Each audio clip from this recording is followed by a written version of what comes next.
اعوذ باللہ من الشیطان الرجیم، بسم اللہ الرحمن الرحیم۔ دوستو، آج کی ویڈیو انتہائی عجیب و غریب ہے۔ مرزا غلام قادیانی کے بڑے بیٹے مرزا محمود کی عیاشیوں کے بارے میں آپ لوگوں نے کافی سن رکھا ہوگا۔ آگے بڑھنے سے پہلے آپ ہمارے چینل کو لازمی سبسکرائب کریں اور ساتھ موجود بیل آئیکن کو پریس کر کے آل پہ کلک کر دیں تاکہ آپ ہمارے تمام آنے والی ویڈیو بآسانی دیکھ سکیں۔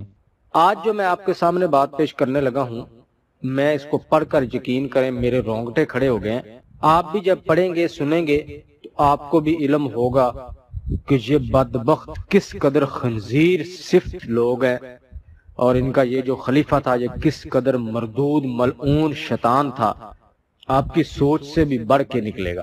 آپ کو بتاؤں کہ مرزا غلام قادیانی کا ایک خاص مرید تھا عبد الرحمن، بھائی عبد الرحمن قادیانی اس کو کہا جاتا تھا، اور وہ بہت ہی مشہور و معروف مرزائی تھا، اور جن کو یہ مرزے کے صحابی بولتے ہیں ان میں سے بڑا وہ مخلص قادیانی تھا۔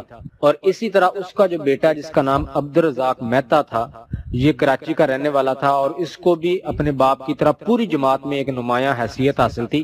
اور اس کی سب سے بڑی وجہ یہ تھی کہ یہ لوگ چندہ دینے والوں میں سب سے زیادہ جو چندہ لوگ دیتے ہیں ان کی لسٹ میں یہ لوگ شامل تھے کہ بہت زیادہ چندہ دیتے تھے۔ اس وجہ سے جو ہے ان کی قصر خلافت کے ساتھ بھی بہت زیادہ دعا سلام تھی، آنا جانا، اور بہت زیادہ جماعت میں ان لوگوں کی حیثیت تھی، عبد الرحمن کی بھی اور اس کے بعد اس کے بیٹے کی بھی۔ اور اسی چندے کی کثرت کی وجہ سے جو ہے اس کا مرزا محمود کے ساتھ کافی یارانہ تھا، اور اتنا تھا کہ وہ اس کے گھر میں بلا جھجک آ جا سکتا تھا، کوئی روک ٹوک اس کو نہیں تھی۔ اور روک ٹوک ہوتی بھی کیوں، اب آگے جا کے جب آپ مرزا محمود کے کرتوت سنیں گے تو آپ بخوبی جان سکیں گے کہ وہاں تو کسی کو بھی روک ٹوک نہیں تھی۔ کوئی بھی اگر کوشش کرتا تو وہ مرزا محمود کے گھر تک، اس کی مستورات تک بآسانی پہنچ سکتا تھا۔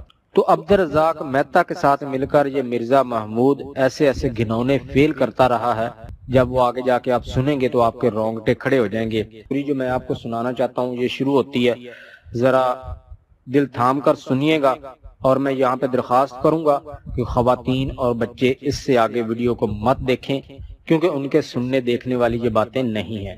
دن ہوتا کیا ہے غور فرمائیے گا۔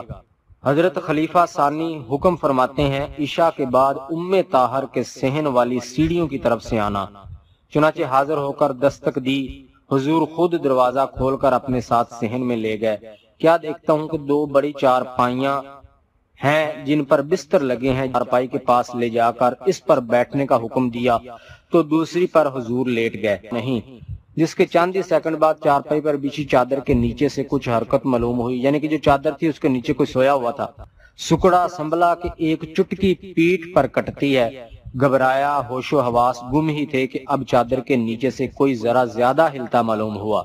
دراصل کروٹ لی گئی تھی۔ کروٹ لیتے پھر دو چار چٹکیاں کٹتی ہیں، میں پھر بھی سمم بکمن بنا بیٹھا تھا کہ پھر حضور آئے اور کہا شرماؤ نہیں، لیٹ جاؤ۔ فرماتے چادر کے اندر منہ کر کے اس صاحبہ سے کچھ کہا، جس نے نصف اٹھتے ہوئے اپنے بازو میری کمر کے گرد حمائل کرتے کھینچ کر اپنے اوپر لٹا لیا۔ اس کھینچنے کے نتیجہ میں سر ہاتھ اچانک جو اس جسم نفیس سے لگے تو حیرانی ہوئی کہ محترمہ الف ننگی پڑی ہیں۔ ادھر میں بے حس و حرکت پتھر بنا پڑا تھا، مجھے علم نہ ہو سکا کس وقت میرے بھی کپڑے اتار پھینکے گئے اور کیسے پوری طرح اپنے اوپر لٹانے لگیں۔ بد مستی کی شرارتیں کرنے آخر جیت ان کی ہوئی ہار میری کہ وہ صاحبہ حضور خلیفہ ثانی کی بیٹی صاحبہ تھیں۔ یعنی باپ، اتنا بغیرت باپ تھا یہ، خود جو ہے ایک بندے کو اپنے گھر میں بلا کر اور اپنی بیٹی کے ساتھ اس کو سلا رہا ہے، اور پھر بیٹی کو کہہ رہا ہے کہ اس کے ساتھ جو جو معاملات کرنے ہیں کرو۔ اور یہاں آپ کو بتاتا چلوں کہ اس وقت کی باتیں ہیں جب ان کی بیٹیاں مرزا محمود کی غیر شادی شدہ تھیں۔ بیٹیوں سے بڑھتے اب بیگمات کے پیش ہونے یا کیے جانے لگے۔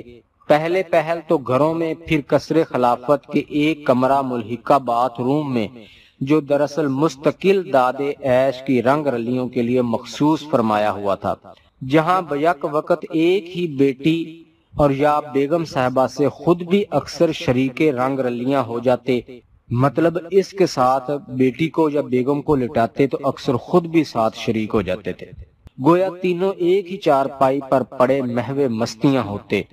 محترم عرصہ جبکہ ایک بیٹی سے دونوں ہی رنگ رلیاں مناتے محو مستیاں تھے، یعنی یہ کہہ رہا ہے کہ میں اور مرزا محمود کی ایک ہی بیٹی سے دونوں ہی رنگ رلیاں مناتے محو مستیاں تھے کہ مؤذن نے آ کر نماز کی اطلاع دی۔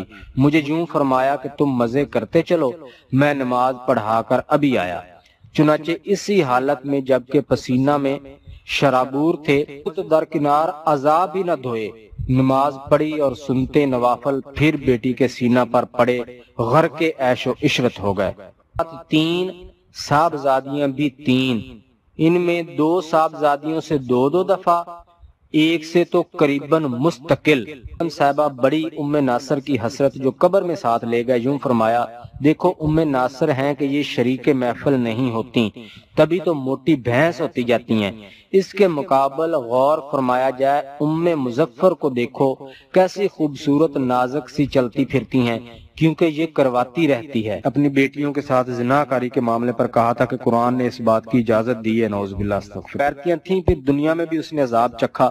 پورے 12 سال تک یہ مرزا محمود اتنے بدترین فالج میں مبتلا رہا کہ یہ چارپائی سے ہل نہیں سکتا تھا، کتوں کی طرح یہ آوازیں نکالتا تھا پورے 12 سال، اور اس کے منہ سے غلاظت نکلتی تھی، اس کے ناک سے غلاظت نکلتی تھی، پخانہ یہ اوپر چارپائی پہ کر دیتا تھا۔ اور جب یہ مرا ہے تو اس کو باقاعدہ جو ہے اس کے چہرے پر میک اپ کیا گیا تھا تاکہ اس کا چہرہ جو ہے وہ کچھ اس قابل کیا جا سکے کہ اس کی زیارت کروائی جا سکے مریدوں کو، لیکن میک اپ کے باوجود بھی شاید یہ اس درجے تک نہیں پہنچ پائے کہ جہاں یہ دکھانے کے قابل ہوتا۔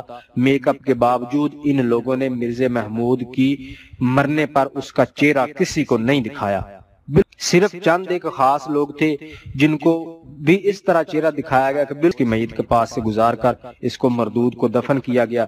ویڈیو کو زیادہ سے زیادہ شیئر کریں تمام مسلمان دوستوں کو۔ السلام علیکم ورحمۃ اللہ وبرکاتہ۔